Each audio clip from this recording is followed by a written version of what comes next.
الحمد لله نحمده ونستهديه ونستغفره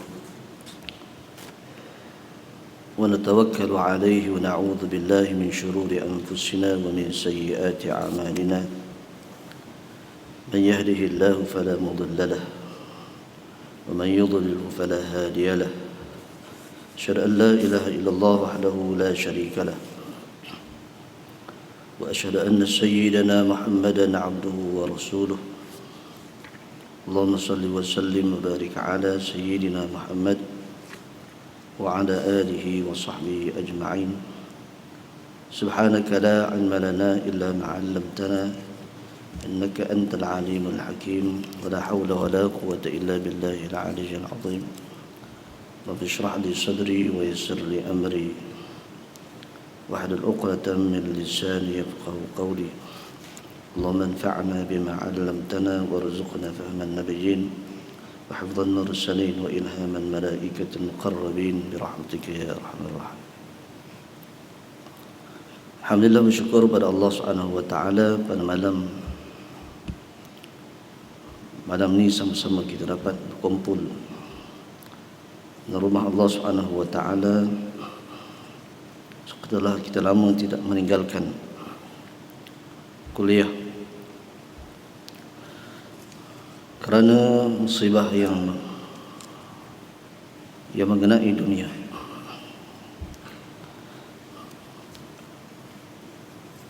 Kita masih lagi berada dalam PKPP ya. Dan alhamdulillah kuliah pada malam ni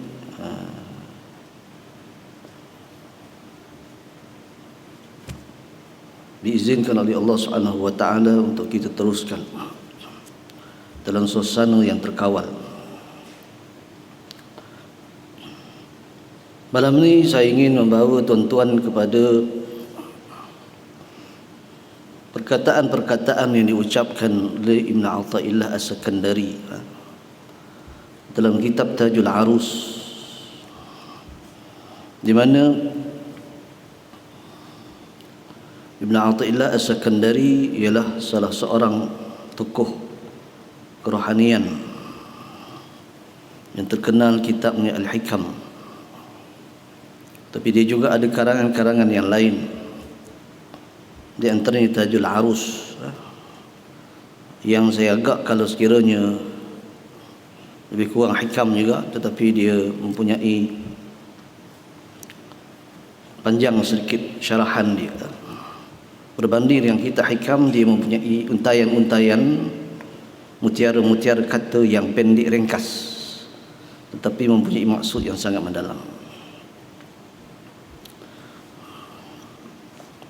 Saya ingin membawa tuan-tuan pada beberapa petikan-petikan yang penting untuk kita renung kembali dalam pengajaran daripada apa yang diucapkannya. Kata dia, man qaraba faragha umrihi wa yuridu an yastadrika ma fatahu falyadhkur bil adhkaril jami'ah fa innahu idha fa'ala dhalika sara al umru al qasir tawilan ka qawlihi sallallahu alaihi wasallam subhanallahi wa bihamdihi adada khalqihi wa ridha nafsihi wa zinata arshihi wa midada kalimatihi.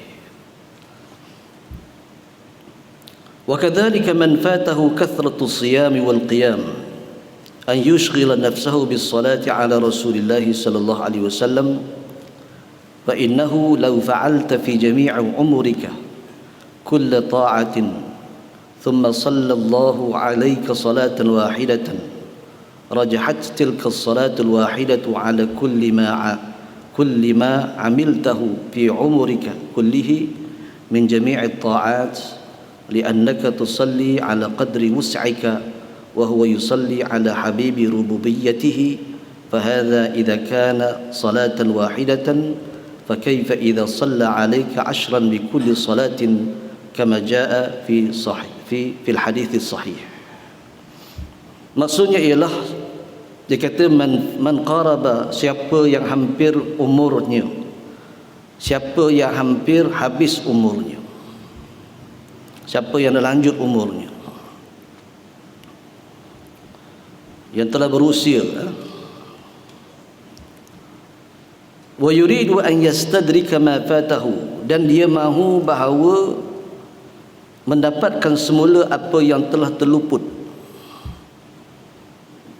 Dia mahu bahawa mendapat semula apa yang terluput daripada apa yang telah ditinggalkannya. Kerana umurnya lama dah, mungkin pada mudanya dia tidak dapat beramal baik, dah tua barulah ada kesedaran, ada lagi bagi umurnya. Bagaimana dia nak mendapatkan semula sisa-sisa hidupnya yang telah ditinggalkannya itu, yang telah disia-siakannya? Falyadhkur bil adhkaril jami'ah, maka hendaklah dia berzikir dengan zikir-zikir yang jami'. Ibn Athaillah mengatakan bahawa kalau sekiranya kita berada dalam keadaan demikian, dah tua tetapi baru sedar, baru nak insaf, bagaimana kita nak mendapat semula sisa-sisa umur yang baki itu supaya bermanfaat, tidak disia-siakan lagi. Maka hendaklah, dia kata, Ibn Athaillah menyebutkan bahawa hendaklah kamu berzikir dengan zikir-zikir yang jami'. Maksud zikir jami' ialah zikir yang lengkap, sempurna, terhimpun dalam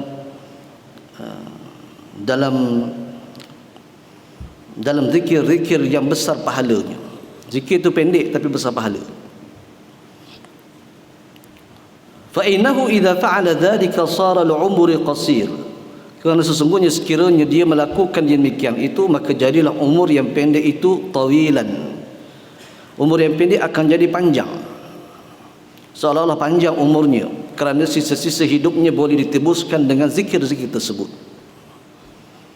Kaqaulihi sallallahu alaihi wasallam, seperti mana sabda Nabi sallallahu alaihi wasallam, subhanallahi wa bihamdihi adada khalqihi wa ridha nafsihi wa zinata arshihi wa midada kalimati. Seperti zikir subhanallahi wa bihamdihi adada khalqihi wa ridha nafsihi wa zinata arshihi wa midada kalimati. Ini zikir yang dipanggil zikir yang jami'.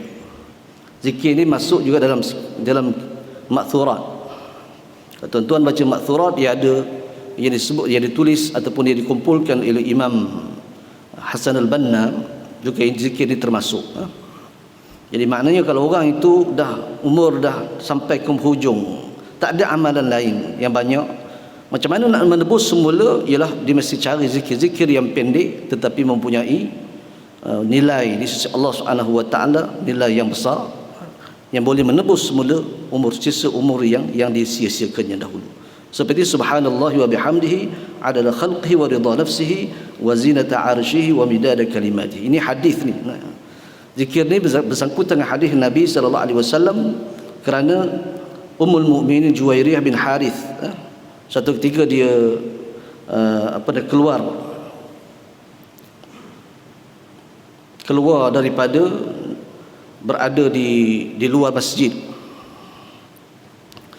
Kemudian Nabi sallallahu alaihi wasallam bila keluar masjid, dia tengok Juwairiyah ni masih berada di situ.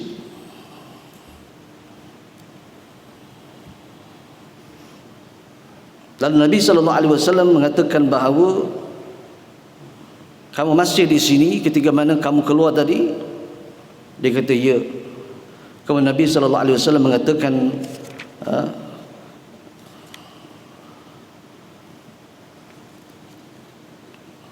kalau sekiranya kamu menyebut subhanallah wa bihamdihi adada khalqi wa ridha nafsi wa zinata arshihi wa midada kalimatihi,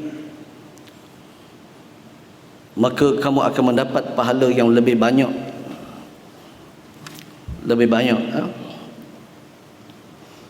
Maksud subhanallah wa bihamdihi, maha suci Allah dengan kepujiannya, sebanyak makhluk, bilangan makhluk. Kita memuji sekali itu seolah-olah kita memuji sebanyak bilangan makhluk Allah Subhanahu wa taala. Berapa banyak makhluk Allah taala tak tahulah, banyak tak banyak.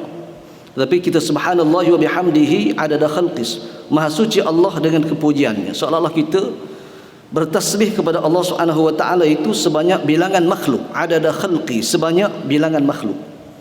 wa ridha nafsihi, dan sebanyak keredaan dirinya kepada makhluk, wa zinata arsyihi, dan seberat timbangan arasnya. Maknanya berat tu walaupun sekali kita sebut. Wa midada kalimati, dan sebanyak tinta bilangan kalimahnya. Sebab itu dimaknai sekali sebut pun bilangannya sebanyak itu, sebanyak bilangan makhluk, sebanyak bilangan tinta ataupun bilangan kalimat-kalimat Allah Subhanahu wa taala. Banyak tak banyak, sekali sebut saja. Subhanallah wa bihamdihi adada khalqihi wa ridha nafsihi wa zinata arsyihi wa midada kalimati. Sebut begitu pun maknanya dia boleh cover apa yang telah ditinggalkan pada zaman-zaman jahiliyah dahulu. Kemudian dikata fakadzalika man fatahu kathratu siyami wal qiyam. Demikian juga orang yang telah kehilangan banyaknya puasa dan banyaknya qiyam. Banyak sembahyang malam ditinggalkan, banyak puasa ditinggalkan. Dia tak boleh buat. Masa muda dia tak banyak tinggal benda-benda itu. Macam mana an yushghila nafsahu bis salati ala Rasulillah sallallahu alaihi wasallam. Bahawa orang yang begini kalau sekiranya banyak meninggalkan puasa sunat, banyak meninggalkan sembahyang malam, maka hendaklah an yushghila nafsahu bis salati ala Rasulillah sallallahu alaihi wasallam. Maka hendaklah dia banyak selepas itu hendaklah menebus semula dengan macam mana? Ialah dengan menyibukkan diri dengan salawat kepada Nabi sallallahu alaihi wasallam. Selawatnya, dan ambil balik, cover balik apa yang ditinggalkan. Fa innahu law fa'alta fi jami'i umurika kulli ta'atin, kalau sesungguhnya sekiranya kamu melakukan keseluruh umur kamu dalam ketaatan, thumma sallallahu alaika salatan wahidatan, kemudian Allah berselawat ke atas kamu sekali, rajahat tilka salatu wahidatu ala kulli ma amiltahu fi umurika kullihi min jami'i ta'at, maka sesungguhnya selawat kamu yang sekali itu lebih berat timbangannya daripada apa yang kamu lakukan sepanjang umur kamu. Selawat tu dia boleh cover sehingga amalan kita seumur hidup. Kerana apa? Ialah bila kita selawat kepada Nabi sallallahu alaihi wasallam sekali, sallallahu alaihi bihi ashran, Allah Ta'ala salawat kepada kita 10, dia boleh cover balik. Itu kalau Allah Ta'ala beri sekali je selawat pada kita. Kita selawat pada Nabi, Allah berselawat kepada kita sekali. Sekali itu melebihi daripada ketaatan seluruh umur hidup kita. Itu kata Ibn Athaillah. Li'annaka tusalli ala qadri wus'ika, sesungguhnya kamu berselawat, kamu sembahyang atas, kamu berselawat ke atas qadar yang kamu boleh buat. Wa huwa yusalli ala habibi rububiyyatihi, sedangkan Allah Ta'ala itu berselawat mengikut rububiyahnya, mengikut rububiyah Allah Subhanahu wa Ta'ala, maka nilainya tidak sama. Fahadha idza kanat salatan wahidatan, demikian itu sekiranya selawat itu sekali sahaja. Fa kaifa idza shalla alayka 'ashran bi kulli salatin, maka bagaimanakah sekiranya dia berselawat ke atas kamu 10 kali, bi kulli salatin, dengan sebab kamu selawat sekali. Bagaimana keadaan kalau Allah Ta'ala selawat pada kita 10 kali? Kama jaa fi hadis sahih, seperti mana yang berdatang pada hadis yang sahih. Bagaimana kalau Allah Ta'ala salawat 10 kali pula? Begitulah amal orang yang bersalawat ke atas Nabi sallallahu alaihi wasallam. Allah Ta'ala suruh salawat, innallaha wa malaikatahu yusalluna 'alan nabi ya ayyuhalladzina amanu sallu 'alaihi wa sallimu taslima. Ini kadang-kadang khatib baca ni orang diam je. Sebenarnya ialah perintah selawat. Bila khatib sebut innallaha wa malaikatahu yusalluna 'alan nabi, sesungguhnya Allah dan para malaikat berselawat ke atas Nabi, wahai orang yang beriman, salawat dan salamlah kamu ke atasnya sebanyak-banyaknya. Sebenarnya ayat itu perintah kepada jamaah supaya selawat, tapi bila khatib innallaha wa malaikatahu yusalluna 'alan nabi, tak ada diam je, sebab tak faham. Itu pentingnya salawat Tak kira salawat apa sekalipun, sehingga cover, dia boleh cover satu salawat. Bila kita salawat kepada Nabi sallallahu alaihi wasallam, Allah salawat kepada kita, Allah salawat kepada kita, itu boleh cover amalan seumur hidup kita. Apalagi kalau Allah jamin bahawa sekiranya kita salawat kepada Nabi, Allah salawat 10 kali, maka lebih bagi besar lah. Itu kalau sekali boleh cover seumur hidup, apalagi kalau 10 kali. Maknanya ialah ini dipanggil sebagai cara bagaimana kita nak mengembalikan apa yang terluput. Setelah kita baru sedar, baru insaf umpamanya, tuan-tuan taklah orang lain lah, cerita ni cerita orang lain, yang baru nak ingat, maka itulah amalan-amalan yang sepatutnya kita lakukan. Itu dipanggil zikrul jami', zikir yang sempurna. Kita zikir sekali tetapi dia boleh menyempurnakan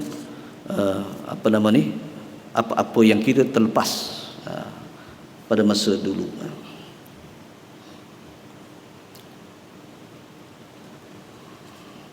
Kemudian kata Ibn Athaillah disambung,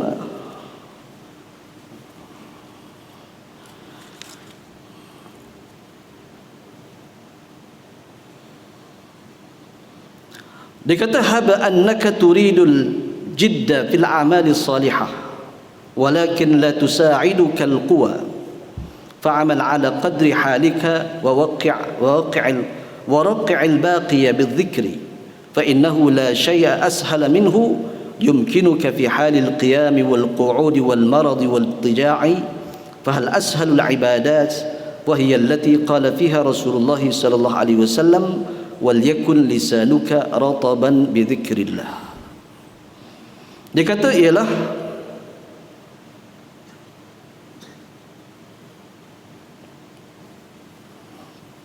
sekiranya kamu mahu bersungguh-sungguh dalam mengerjakan amal salih, akan tetapi kekuatan tenaga tidak menolong kamu, kiranya innaka turidul jidda fil amali salih, sekiranya kamu sungguh-sungguh nak melakukan amal salih, walakin la tusa'idukal quwa, tetapi kekuatan kamu tidak menolong kamu. Tak ada kekuatan, lemah kerana tua, usia tua, nak sembahyang tahajud tak larat dah, tak larat dah tua. Nak baca Quran panjang-panjang pun mungkin tak boleh dah, ataupun baca Quran pun tak pandai. Dia kata fa'amal ala qadri halika, maka beramallah kamu mengikut kadar keadaan kamu, mengikut kadar keadaan kemampuan diri kamu. Ma'atillah kata buat apa yang kamu boleh buat, jangan kamu tinggal terus. Yang kata aku tua, aku tak boleh buat apa dah, tua dah. Tidak, Ma'atillah kata buat apa yang kamu boleh buat, tetapi waraqi'il baqiyah bidzikri, dan tampungkan yang baki, yang kurang itu dengan berzikir. Mungkin sembahyang tahajud boleh tapi tak boleh tiap-tiap malam. Baca Quran boleh tapi tak boleh kerana tak pandai baca Quran. Dia kata Ibn Athaillah, tampungkan waraqi'il baqiyah bidzikri, buat yang apa yang boleh kamu buat, tetapi tampungkan yang kurang itu dengan zikir. Tampungkan yang kurang itu dengan zikir. Kerana apa? Ialah fa innahu la syai'a ashala minhu, kerana sesungguhnya tiada sesuatu yang lebih mudah daripadanya. Zikirnya ibadat yang paling mudah. Tak perlu wuduk. Orang tak ada wuduk boleh berzikir. Orang yang haid pun boleh berzikir. Orang tua boleh zikir. Paling mudah ibadat. Duduk saja-saja, subhanallah. Tak ada memerlukan tenaga. Nak sedekah mungkin memerlukan duit. Kenapa? Yumkinuka fi halil qiyam wal qu'ud, memungkinkan engkau, membolehkan kau melakukannya fi halil qiyam, dalam keadaan berdiri, wal qu'ud, dalam keadaan duduk, wal marad, dalam keadaan sakit, wal ittija', dalam keadaan berbaring. Semua boleh. Amalan yang paling mudah kerana semua boleh. Berdiri boleh, duduk boleh, baring boleh, sakit boleh, sihat boleh. Jangan dalam tandas pun tak. Dalam tandas tu zikir secara lafaz tak boleh, zikir hati boleh. Zikir lafaz tak boleh, zikir hati boleh. Fa indaha fa hadha ashalul ibadat, kerana sesungguhnya dia adalah yang paling mudah, ibadat yang paling mudah. Fahiyya allati qala fiha Rasulullah sallallahu alaihi wasallam, maka itulah yang disebut oleh Nabi sallallahu alaihi wasallam mengenainya, wal yakun lisanuka rataban bidzikrik, maka hendaklah lidah kamu basah dengan berzikir kepada Allah. Kita nak lidah kita basah zikir kita, mana sentiasa zikir sehingga lidah kita basah dengan menyebut nama Allah Subhanahu wa taala. Sebutlah apapun, kalau kita tak nak yang tadi, kita sebut yang tadi, subhanallah wa bihamdihi adada khalqihi wa ridha nafsihi wa zinata arsyihi, ataupun apa-apa zikir, asalkan benda itu menjadi tidak sia-sia kepada kehidupan kita. Zikir apa pun tak apa. Kan susah orang dulu dia duduk saja kat beranda, baca sebut zikrullah, bukan susah. Zikir adalah ibadat yang paling mudah, sedangkan ibadat yang paling mudah itu pahalanya sangat besar. Maknanya jangan kita sia-siakan hidup kita dengan kita membuat perkara-perkara yang sia-sia, tapi zikir adalah ibadat yang paling mudah kita buat, yang boleh.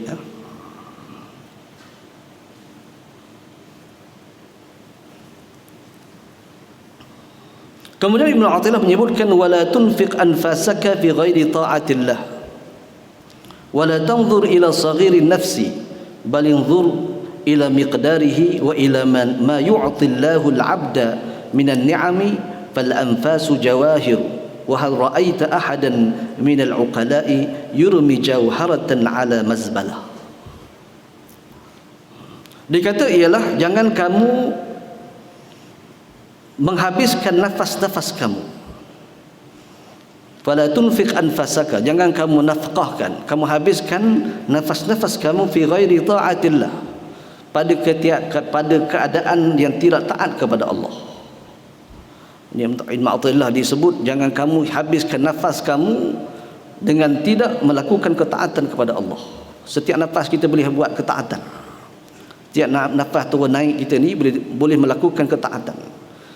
Dengan kita zikir, kita ingat kepada Allah Subhanahu wa taala dan sebagainya. Jangan kita sia-siakan nafas yang Allah berikan kepada kita itu dengan tidak melakukan ketaatan kepada Allah Subhanahu wa taala. Wala tanzur ila saghirin nafasi, jangan kamu melihat kepada sedikit kecilnya nafas. Nafas dia. Kita kata kecil sangat nikmat Allah taala, nafas dia. Jangan berasa begitu.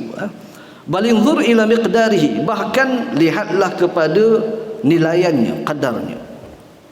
Nafas ni satu benda yang sangat bernilai walaupun nampak kecil. Orang rasa kalau kaya itu baru dia rasa nikmat, banyak duit, nikmat. Tapi sebenarnya Allah Taala beri pada kita nafas pun cukup dah. Nafas itu walaupun nampak kecil, tapi dia punya nilainya yang sangat tinggi.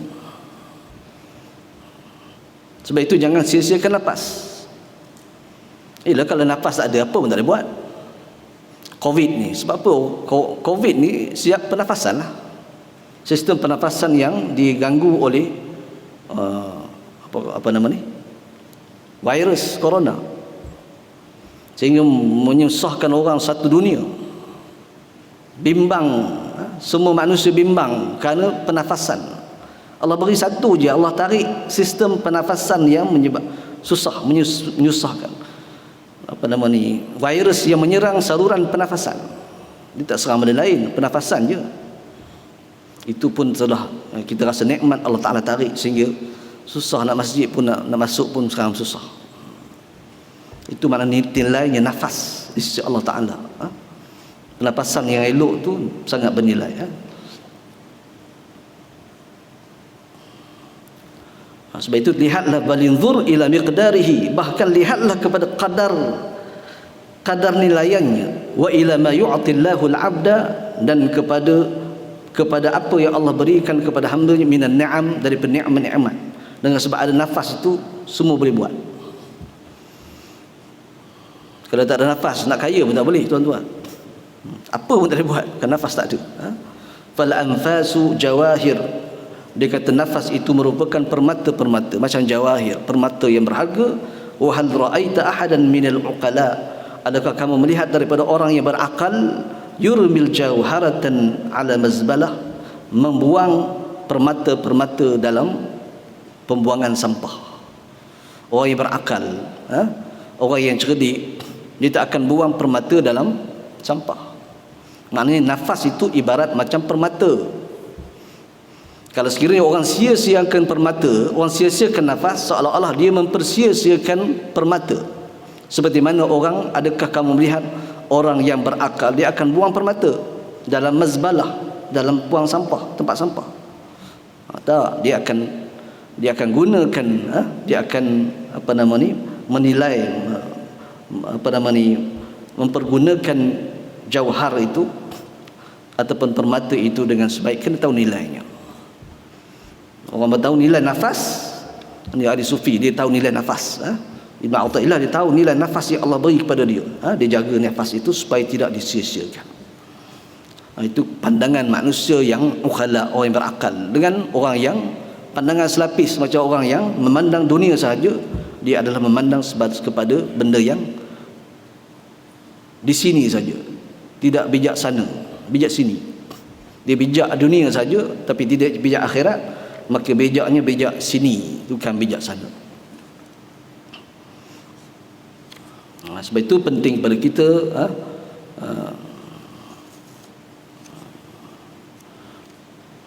kita beramal itu dengan yang kita jadikan hidup kita dengan sia-sia, termasuk apa yang Allah berikan, nafas kita dan sebagainya.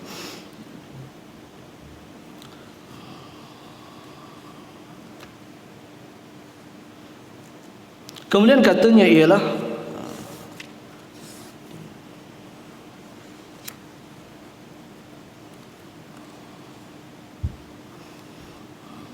dia kata in tafaddala alayka bitawbah famin fadlihi subhanahu wa ta'ala tubtu ilaik wa innaka tudhnibu 70 sanatan fatatubu ilaihi fi nafsin wahidin fayamhu ma 'amiltahu fi tilka al-muddah at-taibu min adh-dhanbi kaman la dhanbala. Dia kata ialah sekiranya Allah melimpahkan kurnianya kepada engkau, sekiranya Allah Ta'ala melimpahkan kurnianya kepada engkau, in tafaddala alaika, sekiranya Allah Ta'ala melimpahkan kurnianya kepada engkau bitawbah, dengan taubat. Taubat ni satu kemuliaan. Kalau Allah Ta'ala beri pada kita ada perasaan nak insaf bertaubat, maka itu satu kelebihan, itu satu kurniaan Allah. Sekiranya Allah beri kepada kita begitu, dia kata bertaubat, nak bertaubat, famin fadlihi subhanahu wa ta'ala, maka dia adalah satu kurniaan daripada Allah. Perasaan nak bertaubat itu sebenarnya adalah perasaan, bukan boleh semua orang jadi, tak. Dia ada orang-orang, ada orang dia buat maksiat dan sebagainya, tiba-tiba dia, akhirnya dia tiba-tiba saja terkejut kita, orang ni bertaubat. Banyak berlaku dalam dunia sekarang ni. Kita tengok dia ni memang teruk tu, ya. Tapi bila Allah ubah tu, ubah terus. Itu satu kurniaan Allah. Kalau sekiranya berlaku kepada kita, dia kata tubtu ilaih, maka hendaklah kamu bertaubat kepada Allah. Kalau ada perasaan nak bertaubat, maka itu kurniaan Allah. Jangan tunggu lagi. Tubta ilaih, maka hendaklah kamu bertaubat kepada dia. Taubatlah kepada Allah. Itu kurniaan Allah. Fa innaka tudhnibu 70 sana. Karena sesungguhnya sekiranya kamu berdosa sebanyak 70 tahun. Kita buat maksiat 70 tahun, tak ada buat taat satu pun. Kalau kamu berikan 70 tahun umur kamu buat maksiat semua, fatatubu ilaihi fi nafsin wahidin, tiba-tiba kamu bertaubat dalam satu nafas. Tiba-tiba terus nak taubat, sekejap je bertaubat, satu nafas saja. Yamhu ma amiltahu fi tilkal muddah, nescaya Allah Ta'ala akan menghilangkan dosa-dosa kamu yang kamu lakukan sebanyak itu, tempoh itu 70 tahun. Kita dah buat 70 tahun dosa, tak pernah buat baik pun. Tiba-tiba Allah Ta'ala beri satu gerak hati, sekejap, sedetik saja bertaubat. Kita bertaubat kepada Allah, insaf betul-betul. Maka Allah Ta'ala terima taubat kita itu. Dengan sedetik taubat itu, menghapuskan amal dosa kita sebanyak 70 tahun itu. Bayangkan, itu kelebihan taubat.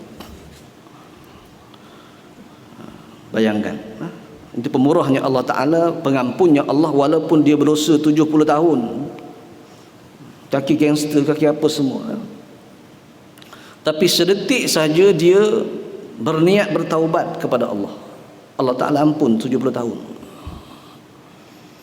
Dia boleh cover sampai 70 tahun sebab sedetik, seketika kita bertaubat itu. Kerana dia kata at-taibu minadz dzanbi kama la dzanbalah, kerana sesungguhnya orang yang bertaubat itu, orang yang bertaubat itu seperti orang yang tiada dosa baginya. Sebab itu ada hadis yang kita baca dalam kitab Riyadhus Salihin, cerita taubat ni, ada seorang yang membunuh 99 orang.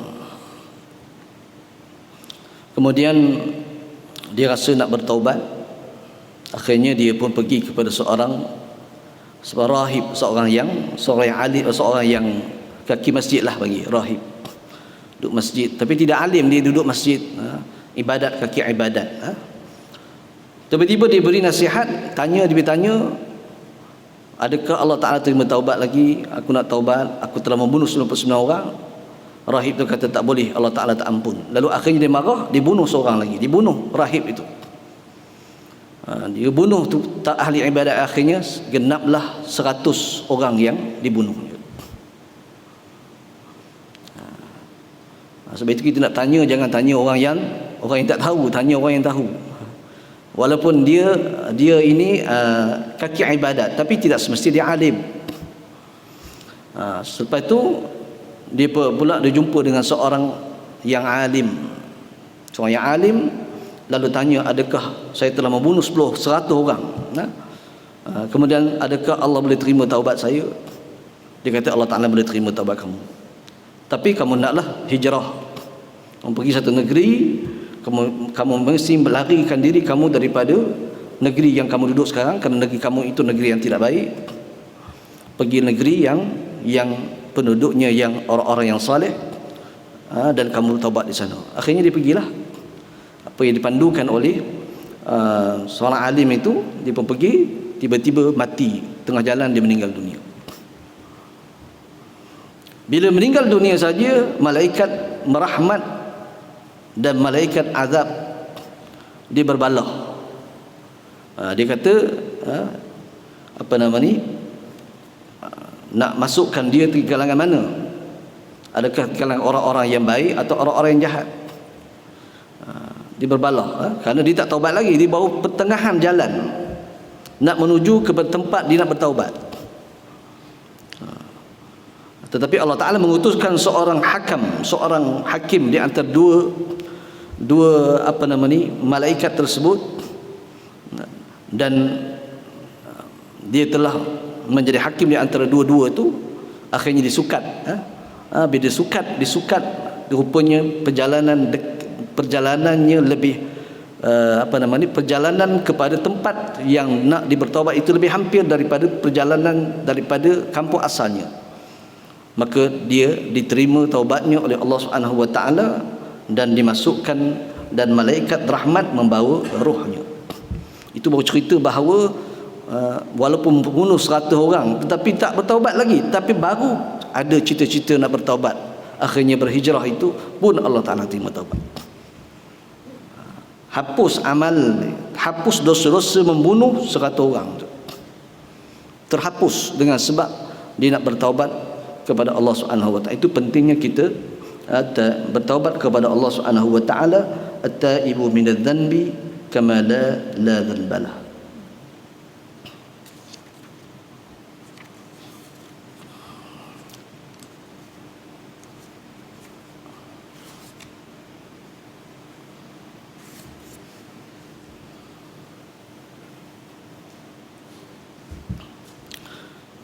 Kemudian dia mengatakan lagi, Ibn Athaillah mengatakan, atadhunnu anna ad-dawa'a hulwun ta'kuluh illam tahjum alaihi hajman lam yahsul laka asy-shifa fahjum 'ala at-taubah wa la taghribannaka halawatul ma'siyah.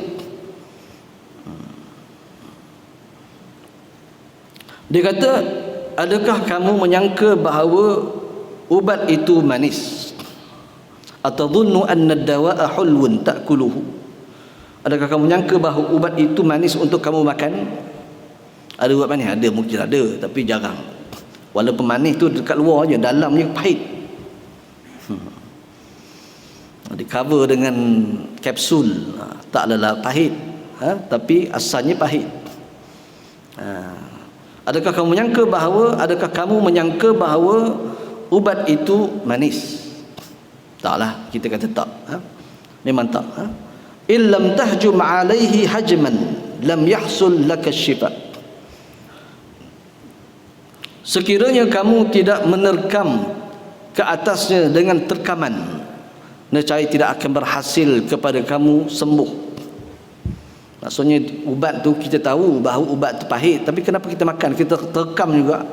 Sakit punya pasal terkam juga ubat, makan juga ubat walaupun pahit. Maka kita tak sangka bahawa ubat itu, tidak akan menyangka. Tak ada orang menyangka ubat itu sedap. Kerana sakit punya pasal, terpaksalah kita terkam ambil juga ubat, telan Penado ke sebagainya sebab sakit. Kan? Kerana apa? Kita rasa bahawa kalau kita makan ubat walaupun pahit, dia akan menghasilkan sembuhan. Itu kita rasa begitu. Maka itulah tahjum 'ala taubah. Maka Ibn Athaillah kata, kamu terkamlah ke atas bertaubat. Maknanya paksa dirimu kepada bertaubat. Macam kita paksa diri makan ubat tadi, sakit punya pasal makan ubat, paksa diri. Begitulah kita paksa. Tahjum 'ala taubah, maka hendaklah kamu paksa, terkamlah atas bertaubat. Wala taghlibanna, janganlah kamu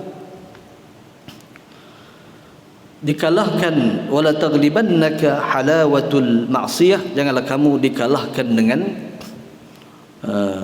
dengan kemanisan maksiat.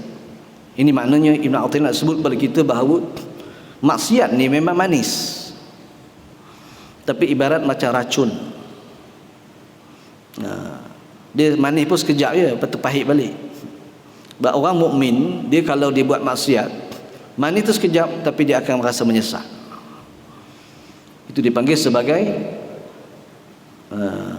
nafsul lawamah. Nafsu yang dia kritik diri, dia buat maksiat, dia kritik diri dia. Apa aku buat macam ni? Dia sekejap je.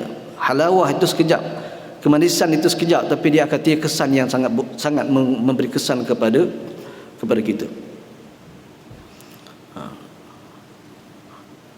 Sebab itu maknanya ialah taubat itu memang payah, kerana macam ibarat benda yang pahit. Ibn Athaillah menggambarkan taubat itu benda pahit, tapi itulah yang menyembuh. Yang kita makan ubat, kita rasa pahit ubat itu, memang kalau tak, memang tak nak buat, tak nak makan lah. Tapi oleh kerana sakit, maka kita bertaubat. Begitulah kemaksiatan, halawah kepada maksiat itu, hendaklah kita menghilangkannya dengan kepahitan bertaubat kepada Allah Subhanahu wa taala. Taubat ni bukan semata-mata maksiat, tuan-tuan. Taubat ni memang wajib. Wajib bila kita melakukan maksiat, wajib. Tetapi orang-orang yang muqarrabin, dia sentiasa bertaubat kepada Allah Subhanahu wa taala sebagaimana nabi-nabi. Macam kita contohnya Nabi sallallahu alaihi wasallam, setiap kali dia keluar tandas, dia akan ucap ghufranak, aku mengharapkan keampunanmu. Sebab itu ulama tafsir, kenapa Nabi ni setiap kali dia keluar tandas dia sebut ghufranak? Sebab dia bukan salah apa, dosa apa Nabi, kerana dosanya ialah ketika mana berada di tandas dia tak ingat Allah Ta'ala. Lalai dia ketika mana berada di tandas, maka dia ucap ghufranak. Kerana dosa itu kerana dosa kelalaiannya, bukan dosa buat maksiat, dah dosa kelalaian kepada Allah Subhanahu wa taala, lalu dia pun menyebut ghufranak. Itu nabi-nabi, orang-orang yang muqarrabin menganggap taubat itu sebagai wasilah. Macam kita pergi istana, kita ucap apa? Ampun tuanku, bukan kita apa dosa dengan tuanku, tak ada apa. tapi itu sebagai kerendahan diri. Kerendahan diri kepada tuanku. Maka kita dengan Allah Ta'ala begitu bertaubat itu ialah bukan kerana dosa. Kalau tak ada dosa pun kita mustahil tak ada dosa. Kalau orang yang tak berdosa pun dia bertaubat kepada Allah kerana kerendahan diri, merasakan dia hamba Allah.